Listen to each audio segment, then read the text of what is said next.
everybody. This is the Certified Sarah Ballers, and welcome to our podcast on balancing burnout.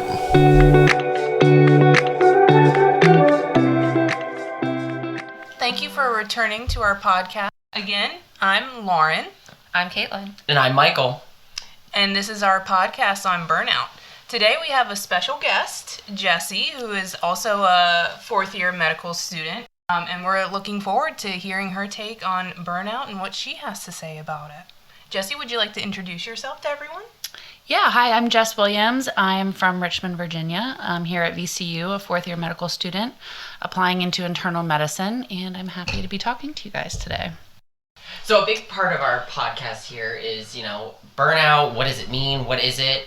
And kind of just, hitting the ground running. How do you, as a medical student about to enter residency, define burnout?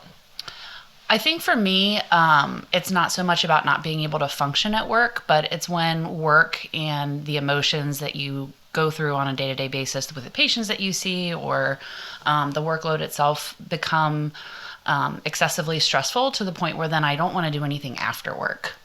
So I kind of lose a desire to interact and expend more energy after I'm done for the day.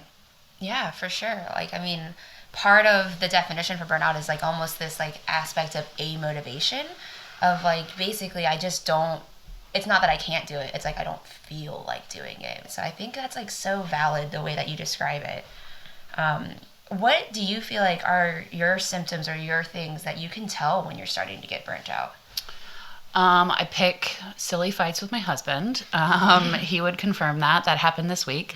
I probably spend less time with friends and family.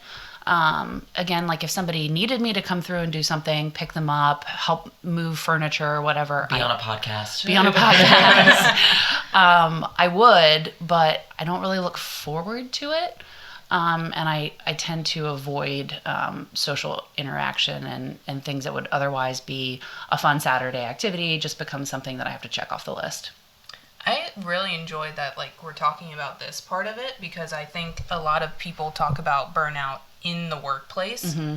And this is really touching on how it affects people in their entire life. And I resonate with that wholeheartedly. I remember going through step 1 and then M3 year where you're doing all your clinical rotations, and even when I did get to talk with my family, I was not myself, just short fuse. And I think that's so insightful to say how it affects how you are as a person.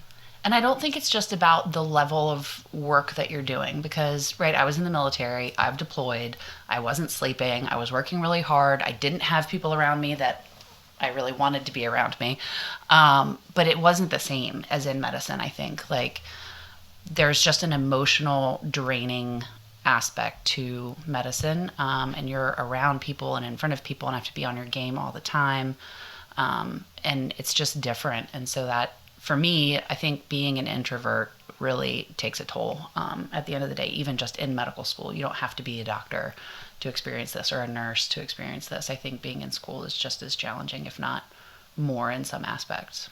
One thing that kind of surprises me and is really interesting to me in your story is that you're talking about how your experience in the military has differed from your time in med school and how there are different challenges that come with being in med school.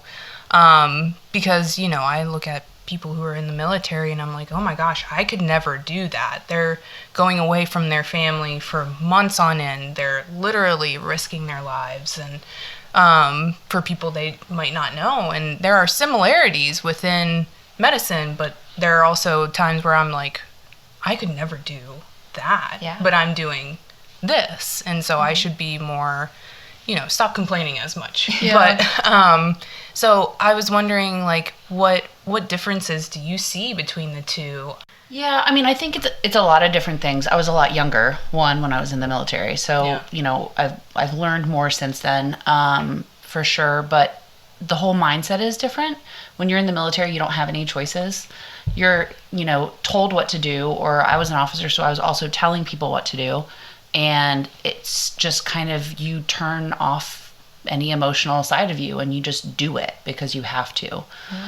Whereas now, And yes, people's lives are at risk, and we did lose people on some deployments, but the passion and the emotion and the feeling and the thinking for me is very different now in medicine. I never wanted to be a career military person, so that was another thing. I knew I was doing my time and then I was going to get out. And so now I'm passionate about what I'm doing, so that's different too. But I think a big thing is that in medicine and in the civilian world in general, we talk all the time about work-life balance and taking care of your mental health. And, we talk about burnout like we are right now.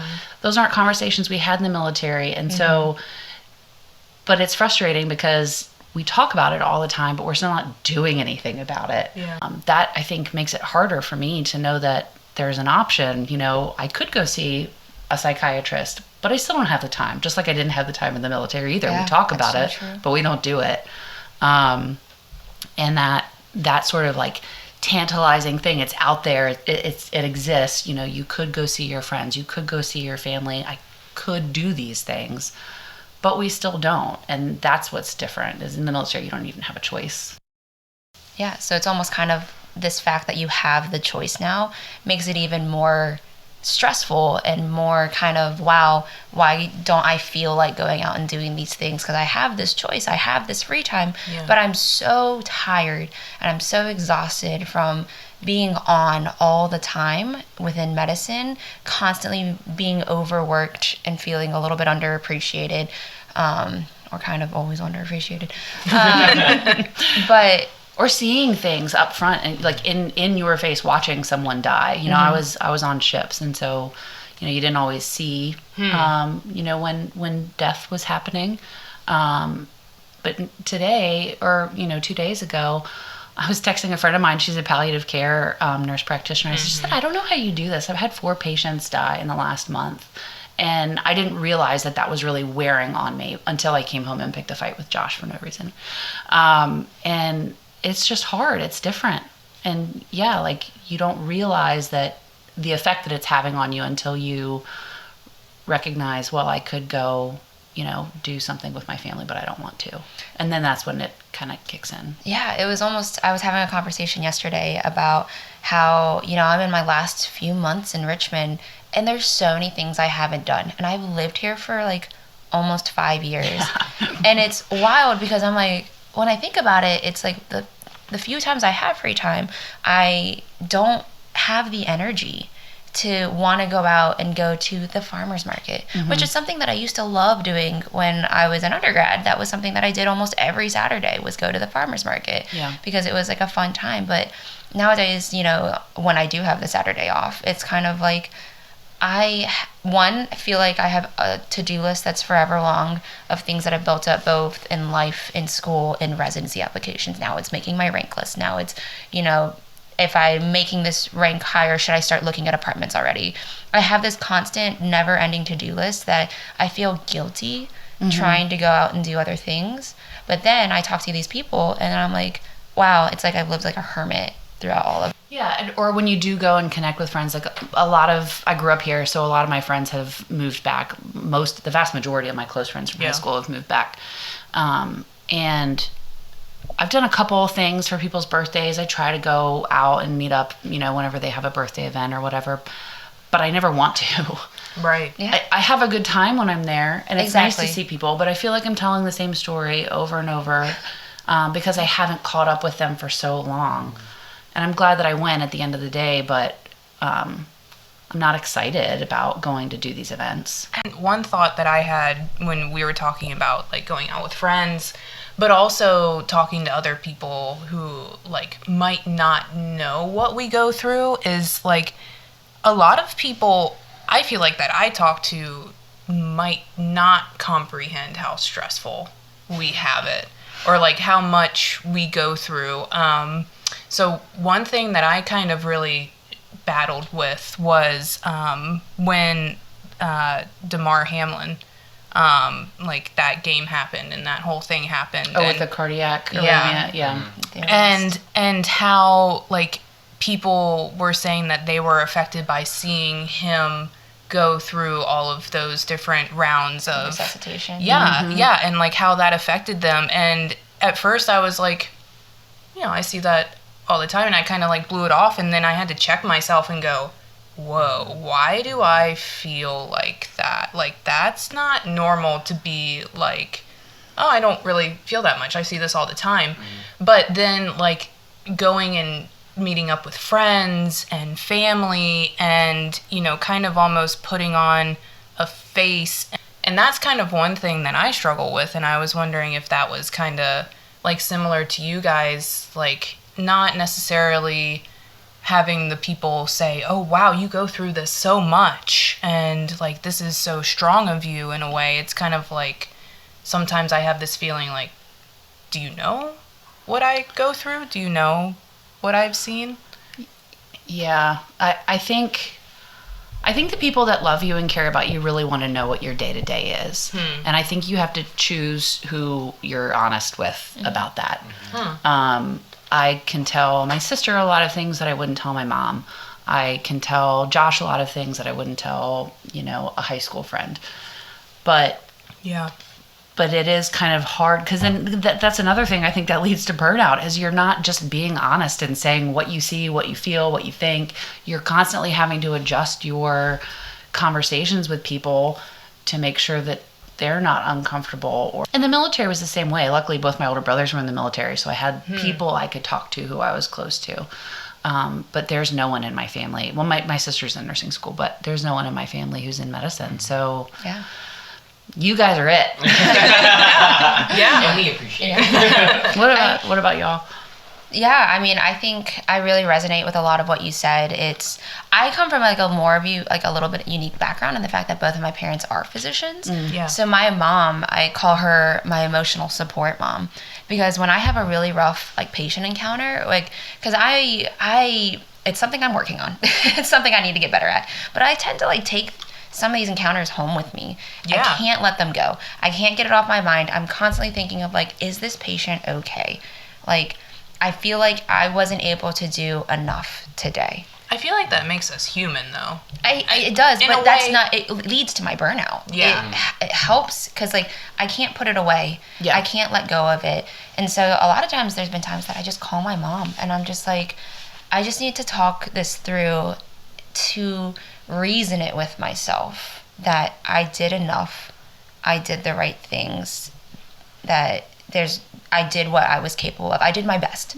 You know, it kind of leads me to actually this podcast that I was listening to yesterday that was saying like the cure for burnout isn't self-care. It's a bubble of love.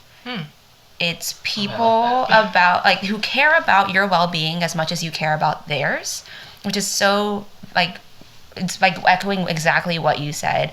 And it's like they're willing to tell you to take a break, to tell you to be kinder to yourself, and giving you a safe space to just talk, to not try to give you solutions and fixes and saying, but you're doing a great job, but what you do is so important. Just letting you get these feelings out.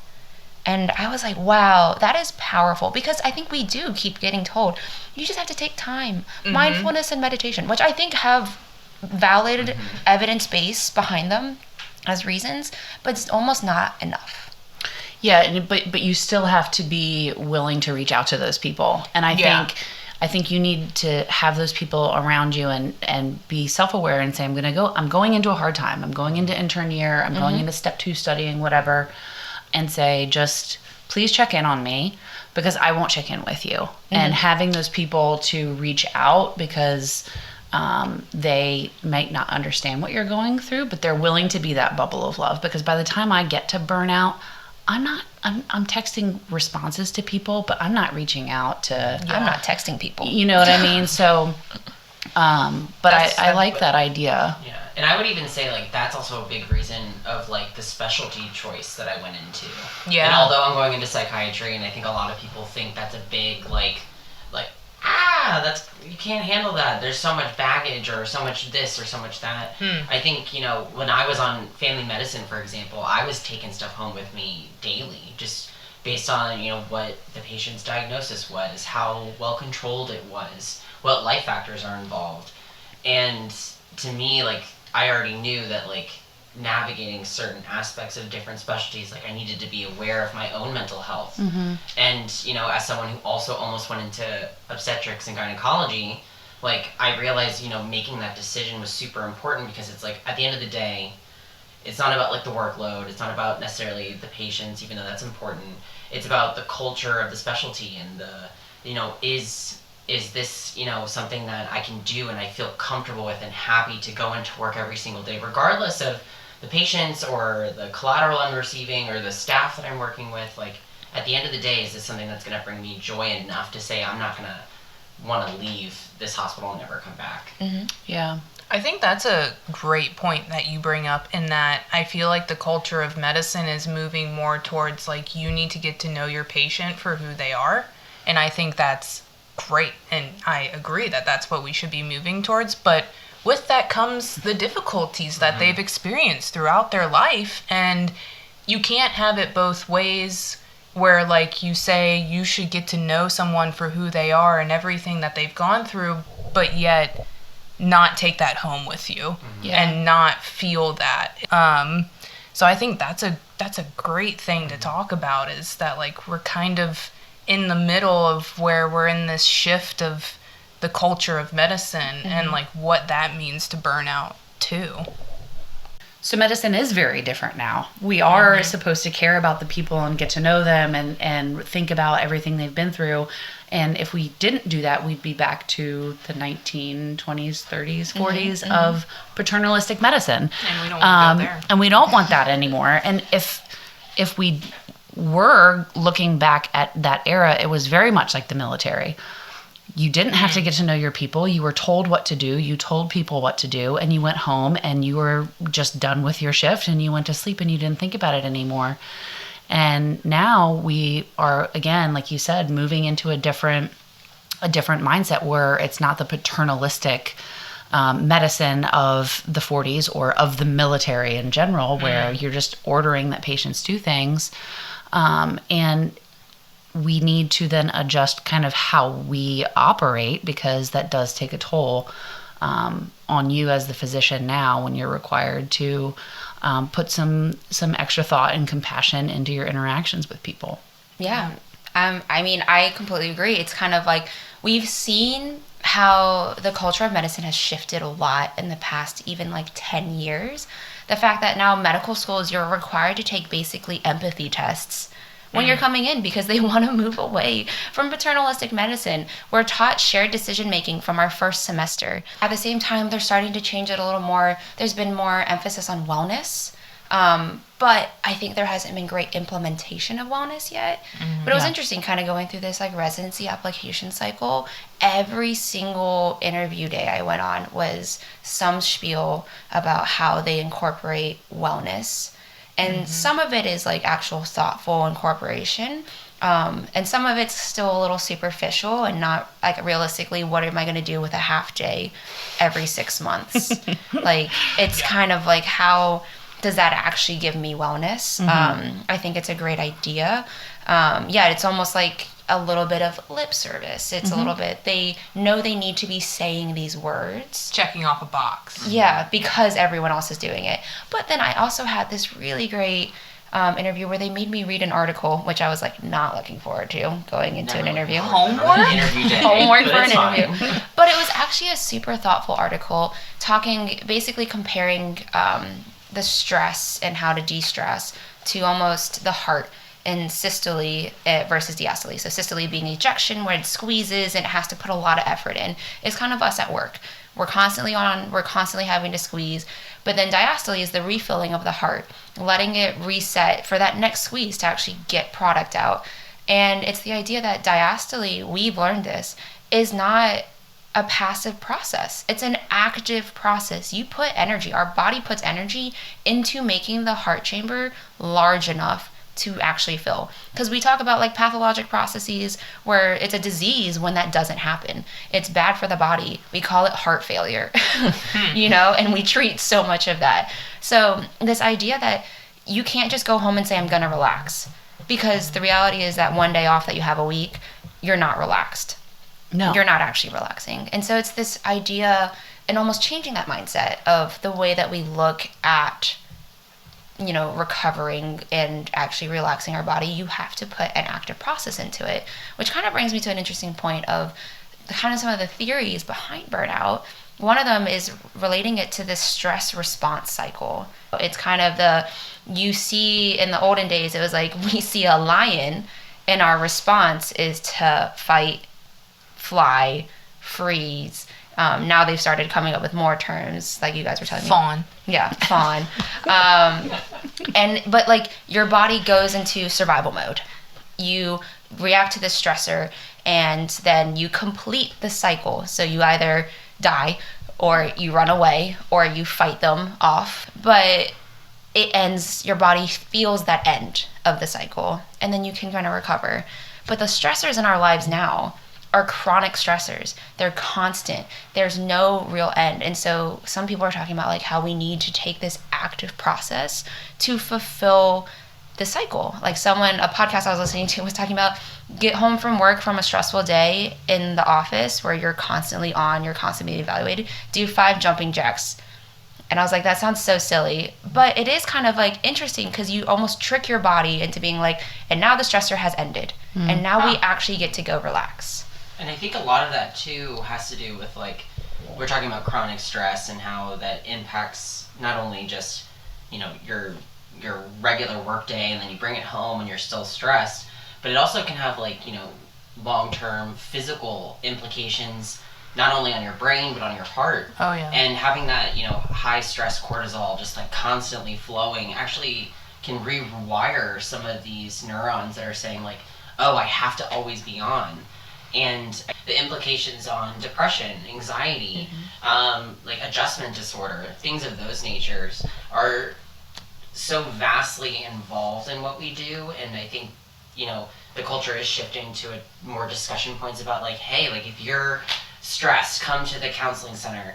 Or if, we're going to have a wellness day for our residents where all the residents are off and all the attendings will take over. And, I think these are great initial steps in doing so.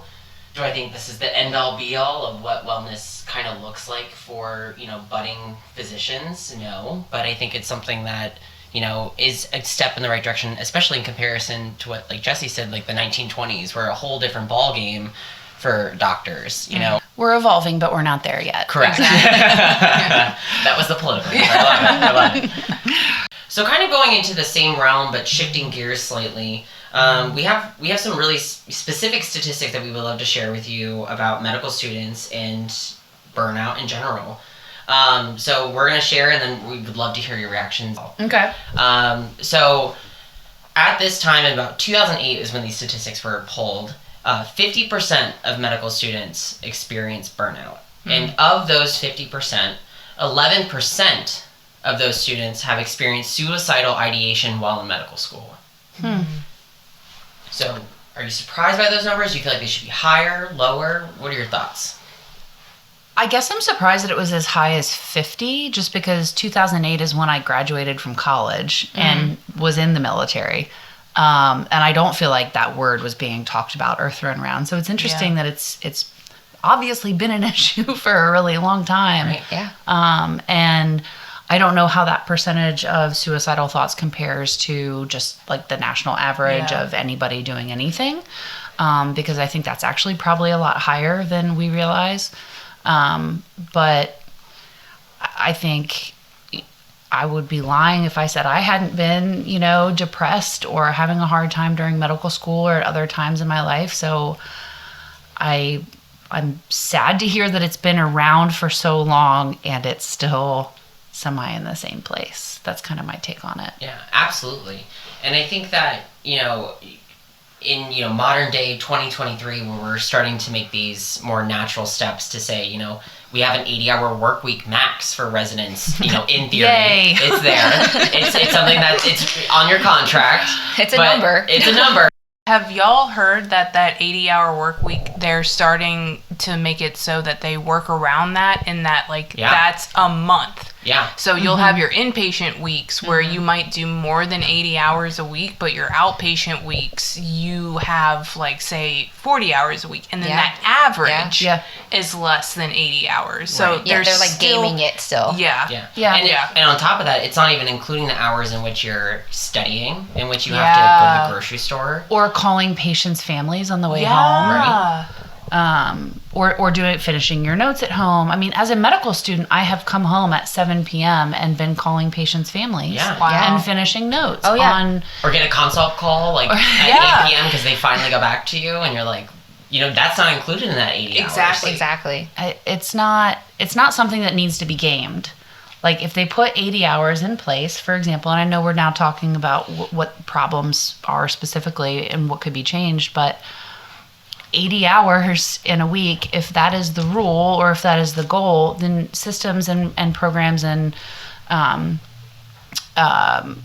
administrators shouldn't try to work their way around that. It is in place for a reason, and it's a lot as it is. Yeah. It's a lot as it is. I have neighbors who are techs, at a local hospital, and they are getting frustrated when they're hitting 40, 45, 50 hours in a week. Right. Yeah. And that sounds amazing to me. Yeah. So, the fact that they're gaming it is wild. It's But, not wild, yeah. but it's not it's not appropriate. surprising, but it is Yeah. wild. And kind of, shifting gears even back a little bit further, in terms of, the suicidal ideation, and then there was a period of time, I think maybe right before we were in medical school, and I don't have those dates and numbers right in front of me, but there was, I think, a good instance of medical students, ending their lives because of the stress of residency, and this is also including residents, like the stress of residency, the stress of medical school, the pressure, especially in my mind as a non-traditional student, that in first generation, first person to go into medical school, is so pronounced that there's so much weight on your shoulders, and it is such a heavy burden to hold someone's life in your hand regardless of mental health or physical health. Like, do you feel that the 11% that I'm noting from 2008, do you feel like that number has decreased, or do you think that it's actually bigger than what we're actually picking up with these surveys? I know of at least 4 that have happened since I've been in medical school across the country. And shame on the programs, and shame on the people who are the doctors who are working alongside those people, because we're taught in medical school how to recognize signs of depression and signs of people not doing well. And so shame on us for not seeing it and not choosing to address it in a meaningful way earlier. It's really, really irritating. I'm like flushing. It's really inappropriate that we are the people who are supposed to spot this stuff and we don't, and our own people are getting worked to the point or stretched to the point where they feel like that's their only option. It's the one profession where that should not happen. Yeah. Yeah. And the act, like, kind of, I mean, I think we've all kind of experienced it, of like feeling almost ridiculed or humiliated for All the not time. being smart enough. And the fact that people are like, yeah, but that's just how it's always been done. That's the way That's that that specialty. you're supposed to learn. It's a learning point. And I'm like, how is that helping me learn? It's embarrassing me. It's making me not want to speak up. It's making me not want to actually try to make mistakes. And I will admit, there are other attendings that have been really great about, like, there are, like, it's okay to be wrong. I want you. It's good for me to know how to teach you, and they make it a safe space. I was with an attending a week ago that we were constantly getting his questions wrong, but it was still, he didn't make us feel bad for getting them wrong. He made it a safe space to learn, but that's not always how it is. No, and that was, I got a little bit in trouble when I was working one place with a surgeon, and he said, so weren't you scared of getting ready to start this rotation? And I looked at him and I just said, no, I wasn't scared, but I certainly wasn't looking forward to it. And everyone got really, really quiet. And I realized that might have sounded disrespectful, which I wasn't trying to be. But I then said, I was in the military. I've already done this. I've already dealt with this type of person, and I just didn't want to do it again because I've had grown men throw things at me before. Wow. And, that was a thing that happened, and I can put up with it, I can tolerate it, but I shouldn't have to. Mm-hmm. And we can be a lot better than that while still being really hardworking, really hard charging, really smart, and doing something that 50 years ago would be impossible. Mm-hmm. It's amazing, but I lose respect when you treat me that way, and we shouldn't have to really put up with that. I have a question, for the group. I know a lot of us have probably heard, and if you haven't before, trauma breeds trauma. Mm-hmm. And it's so for those who have gone through this environment, this traumatic, this not healthy environment before in medicine, I feel like that's why a lot of this might happen to us, even in 2023. So how do y'all feel about how we break that cycle? And what things can we do to make that cycle better for the future, starting with us? So for me, I think a huge thing that I like to do, and I supervise third-year students at this point in my career, and I really enjoy teaching and creating an environment where they're like, let me ask this question, or feel free to ask a question, obviously in appropriate times, not in front of patients and such. But being very clear about, expectations and being very clear right up the front with a full, open, honest communication style, and saying this rotation is not going to be the easiest just because, maybe you came in with a idea that, psychiatry is easy. It's going to be a breeze, whatever. And then kind of warning them, these are the expectations. And then also at any time being ask me questions. I want you to feel that you can come to me first or come to the attending first, because that's also something there.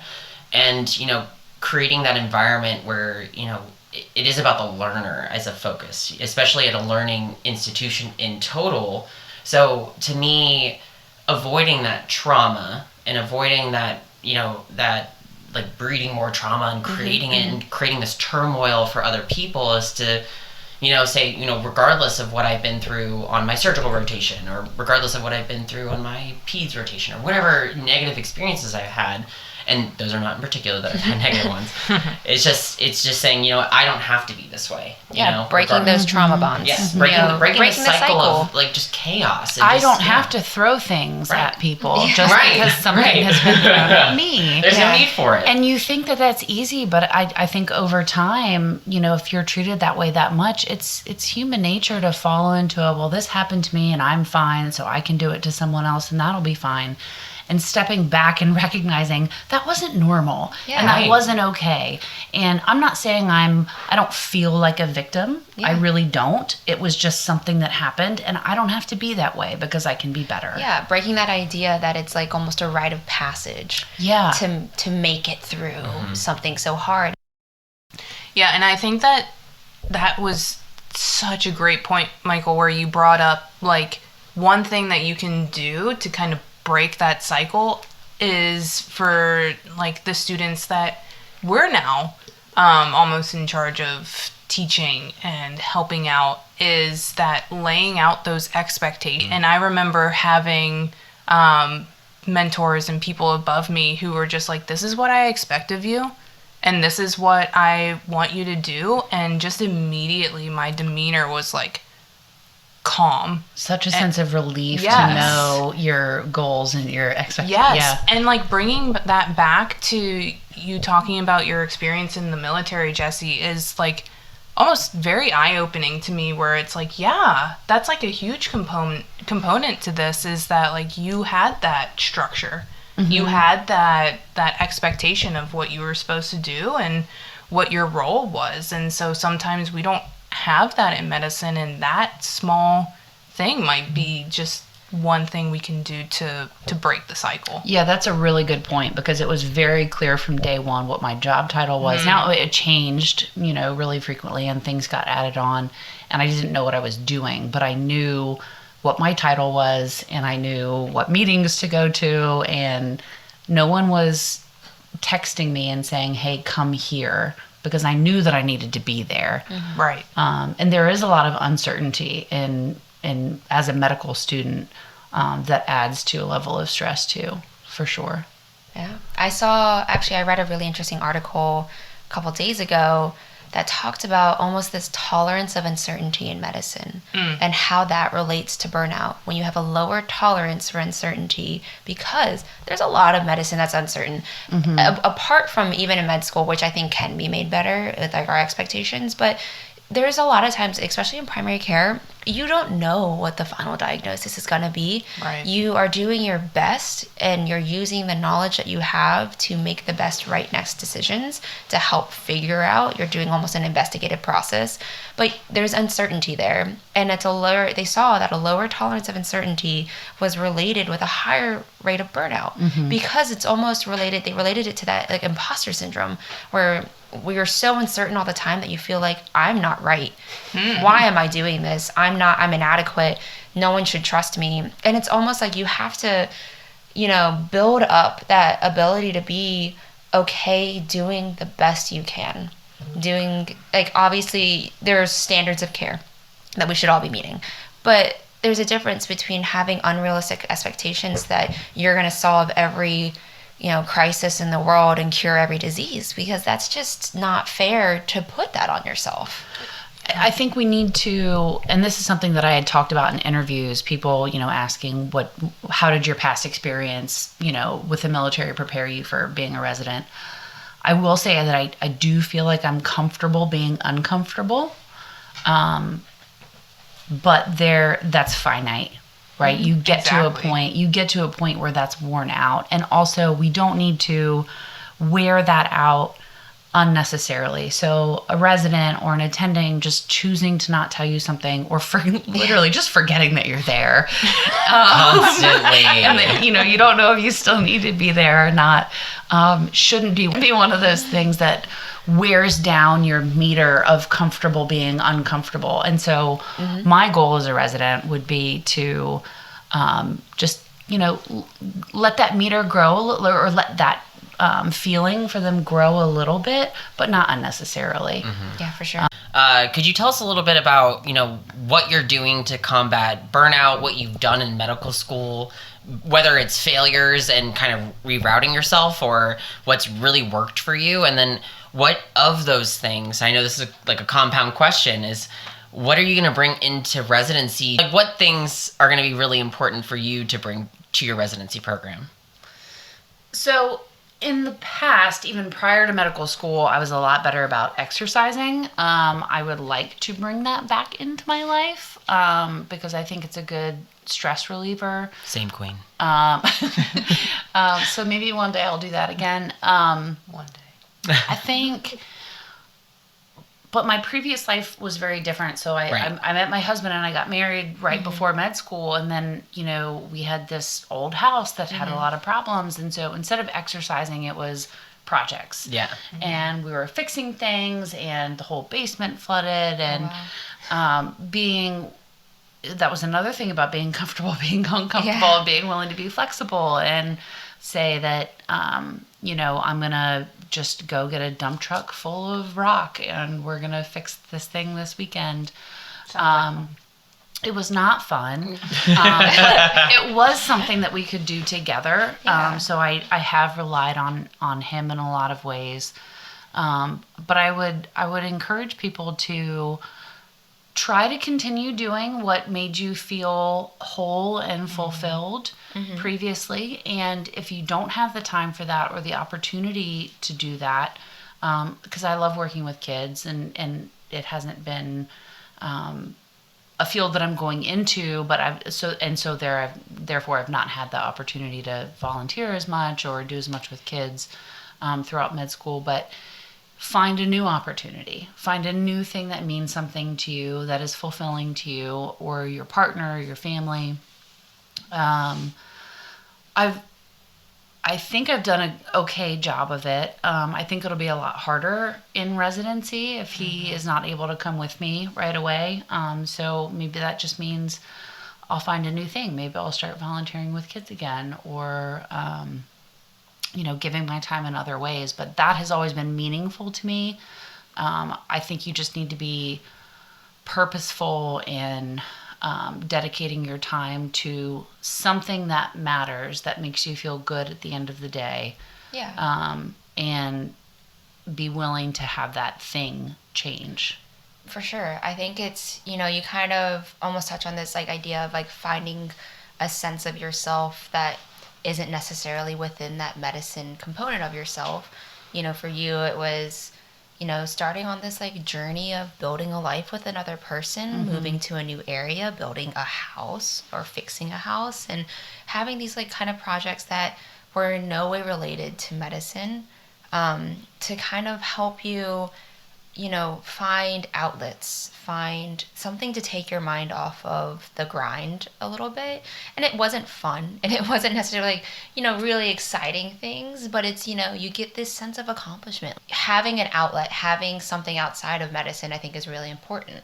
Yeah. Being an extrovert, I needed that I needed that socialization component that wasn't necessarily always focused about medicine. I get to socialize with my, one of my very near and dear friends who works in a law office, and although she like does medical stuff, like, so we can kind of talk about that. We don't talk about stuff we like that's medicine related. We talk about kickball and dodgeball, the sports teams that we're on, the accidental tournament win, and it becomes more so about being intentional with your time and being selective for each individual person. And as an introvert, maybe you're doing the gardening and hanging out with your husband and doing those things that matter so much, while selectively picking your time of when you socialize. Whereas maybe for me, it's, being intentional and saying, I will captain kickball this season, and I will captain dodgeball this season, and just have a good time. Well, and I think for me, I have to, whenever I'm doing an activity, think about, is this recharging me or not?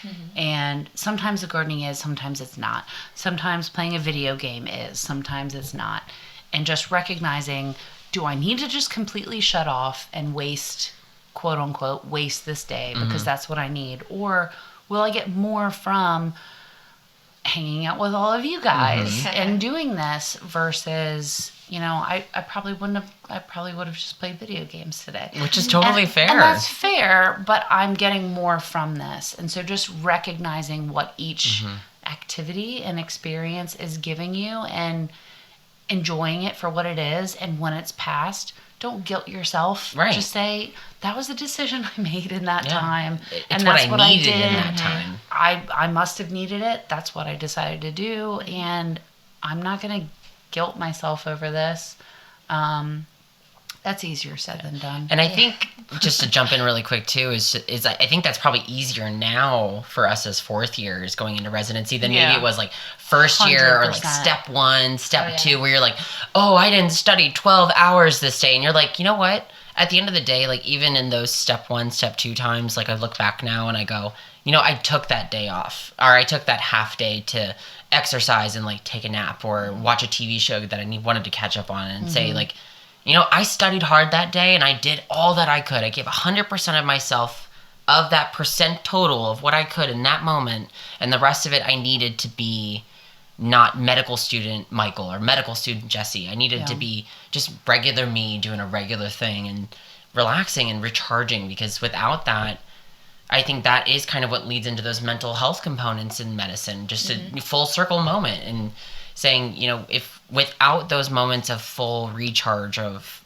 understanding that I am burnout, I think you lose yourself, and I think you can lose yourself in a dark way or different. And I think if you have these skills and tools that you're kind of you've touched on, that you've gained in medical school and in the military and just from life in general, and I think you holding on to those and just saying, I can adjust this, but I have this baseline of understanding of who I am as a person. And I think it's a beautiful thing that you've gained that, from all of your experience in medical school and out, and saying, I'm going to be okay. And I think that's a great point too, and everything that we've talked about, like, in the past couple minutes, is like going back to Caitlin's point on the diastole of relaxing and having that day off, is that I think one skill that we've gained throughout our years of medical school and even before that is being cognizant of the things we want when we are relaxing and when we have that time off, and learning what we need for ourselves. That it's not selfish to do those things. Exactly. It's a precious resource. Yeah. I've Exactly. never regretted like the half day that I took for myself. Especially during step 1, that extra hour I took during my break to actually like Cook a nutritious meal or watch TV. Watch a television show that really just helped me unwind. Because I think that's something that's important too we're talking about this intentionality in our relaxation, is that my intentional relaxation can be so different than yours. Yeah. Comparison, I think, itself can be its own source of stress. Oh, yeah. People are posting pictures on social media that are like, oh, I went for a hike. And I'm like, cool, I should probably do that too. Right. And you know, I like doing those things, but that wasn't what I chose to do with my day. And that's okay. That's okay. Exactly. That's okay. But a question that I have is, why do we have to be so protective of those weekends? Yeah. Why aren't there more of them? Fair. Yeah. Why do we get to the point where after 2 months of working on an inpatient service, do we need to cherish one weekend? I think it's an overarching theme that I saw in a lot of the research that I did throughout kind of looking into burnout, is that one of the biggest solutions is that there needs to be systemic change. People comment all the time that, especially, I mean, this was super highlighted during COVID and everything, the height of COVID. There's not enough healthcare workers. There's not enough doctors. There's not enough nurses. We've known that. That's not new information. You're just seeing it now, but Yeah. That's not new information. We don't have enough supplies in the hospital. No kidding, because you guys just pick and choose what to buy and what to stock, because it's all financial. So I'm not going to go down that road, because That's I a don't. deep rabbit hole of I'm not going to go information. down that road. But the simple answer is we need more people. We need more people, not less. Programs shouldn't be limited to, you know, well, we can only hire this many because that's what the system says we can hire. We also shouldn't be letting nursing staff go and then hiring a traveling nurse for 3 times the cost. Yeah. Where else could that money go within the hospital system or within the program where it would make an impact? The money is there, and it's not just for a pizza party on Wednesday. right. Yes. Exactly. These are superficial things. I don't want to take time out of my day to watch a PowerPoint or a YouTube video on wellness because Yes. I'm required to. That's ridiculous. Yeah. That adds to my burnout. That adds to my stress. I want a half day a month to plan for appointments. Not every 6 months. I called my doctor because I needed an appointment. I said I need it to be after 1 p.m. on this day. And they asked me if I had ever made a doctor's appointment before. It's like, actually, I am almost a doctor. They said, your doctor's not even here on Monday. And I said, well, that's when I need it. They said, how about Tuesday? That doesn't Nope. work. Right. You know, you need to be able for your employees and your people and your trainees to go take care of their own medical issues, their own mental health issues, their dental issues, their family issues. Oil change places typically aren't open on Sundays. Like, Right. Only Saturdays, we and it's still need first come, to first do serve. real Hours. people things. And so all of that stress builds up on top of what you're dealing with on the day-to-day. When am I going to get this done? Thank God I have, you know, a partner, a spouse who is handy and mostly helpful. And is Poor Josh. no, he's wonderful. Is willing to do all this stuff, but I don't know how I could have really done this well on my own. Now, he's added stress in different ways, and as all partners and families and relationships do, but I couldn't have gotten, there's days I couldn't have even come in if it wasn't for him. I think that's a great point, and I think that goes to kind of summarize it up is like, it's not just things we have to do. There are still systemic things that make it so 100%. no matter what we do, there are still things that like we alone cannot remedy. You can download all the meditation apps, but it's still change. You have the time to do the meditation, I guess, while you're getting your oil change. Maybe. But like, and I think that half day is a beautiful point in saying that we are making maybe baby steps. I think is a fair statement into moving in the right direction, and I think that obvious systemic problems are there, but I think that we as future doctors, and as long as we keep that in mind, have the opportunity to make those changes. Like we were all talking about the cycle of chaos and stopping it at its core and saying, you know what, like, a resident wellness day, like all the interviews that I went on for psychiatry, like we're talking about like, we give a resident wellness day, like every 6 months. Well, why not like advocate for that for every 3 months, right?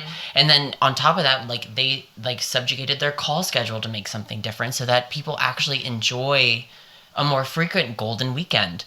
So like, and although, those are little things, and they're not little things. The normal civilian world does them. Correct. Yeah. Well, I mean, like little things. I mean, like little things in the right direction. To us. Baby steps, but little things to us, and saying like that. That's a great first step. And I think that we, as future providers, and maybe this is like an optimistic, hopeful thing, which is very unpronounced for me, if you know me personally, is just saying like there is hope for the future. Yeah. Well, I thought this was a really illuminating talk, and I think we got to bring up a lot of points for all of us. Jessie, we want to thank you so much for taking time out of your day from your small social candle, giving us just a little bit of that wicker. It was so much fun talking to you, and this is the Certified Cereballers. I'm Caitlin. I'm Lauren. And I'm Michael. And I'm Jess, and I'm so happy to have talked to you guys. Thanks for having me. Thank you. We'll see you guys next time.